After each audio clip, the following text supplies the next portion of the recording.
I've sewn all of my life. And I've used beads, and I've painted, and I've done pen and ink. I've done lots of things. But I think it's the texture that draws me back to fabric. And the found objects, you know, the persimmon pieces and the sticks of wood, and almost anything is good to work with. But I was doing basketry. I was working with a wonderful ceramic artist, Roxy Thomas, in Gainesville, Florida. And I woke up one morning from this dream. And the dream, there was an image in the dream. It had nothing to do with the plot. It had nothing to do with the dream itself. But I woke up absolutely crystal clear on this clay image that was draped. And it had wonderful turquoise and purple leather hanging down. And I had that leather. So, I mean, it was a connection that happened. And I thought, okay, well, that's, you know, how I use that leather from some leather artist I knew, and I can't think of her name now. So that was the first one that I made. And I proceeded to continue with my basketry and do clay and ceramic things with Roxy. And for a year, we did outdoor shows together. So for a year, she says that I would say, I want to sew something. She said, well, sew something. And I said, I don't know what it looks like yet.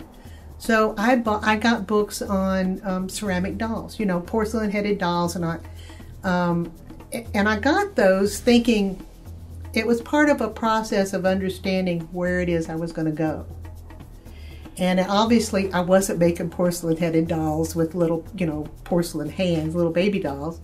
But it certainly encouraged me I went the right way. I have owned a kiln since I was 16. Little kiln, because I would make little things. And I sat down one day. I love museums and anthropology and the artifacts of people and mythology. And so I think maybe there was even a PBS special. PBS is really good for inspiration. But I had, I sat down with clay and I made what were very African masks. I think there were 9 of them, because for some reason when I sit down to make masks, there are 7 or there are 9 or there are 11 or some odd number. So I made these masks. And I was really tickled with them. I didn't really show them to anybody because I was doing basketry at the time. And at some point, I thought, you know, I could make a body. I still wasn't connecting it with this idea that I'd had long ago that I was going to make somehow clay-headed dolls. But I ended up making this wonderful African shape because the mask was African. I ended up over the years initially going through a lot of mythology and cultures. If I was looking at New Guinea, then they would be very much inspired by that. But I found that after about, certainly by having done this for 10 years, if I were at a show, I would have a piece and somebody would say, oh, that reminds me of when I was in the Peace Corps in New Guinea. And 14 people later, somebody would say, you know, when I was on the Indian reservations, that makes me think. So I learned that I had initially explored individual cultures, but I ended up pulling that information together. And there really is a universal human story. It's shown differently in different cultures. I think maybe we're exploring different aspects of it in different cultures. But what I love about the mythology and this point that I kind of reached where they were no longer representative of any one culture. They became, when I moved here, more representative of what I call the deva, the unseen natural elements.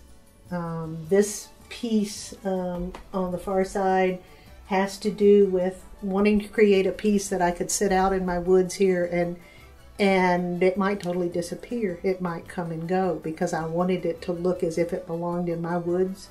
It was part of my connecting with this space.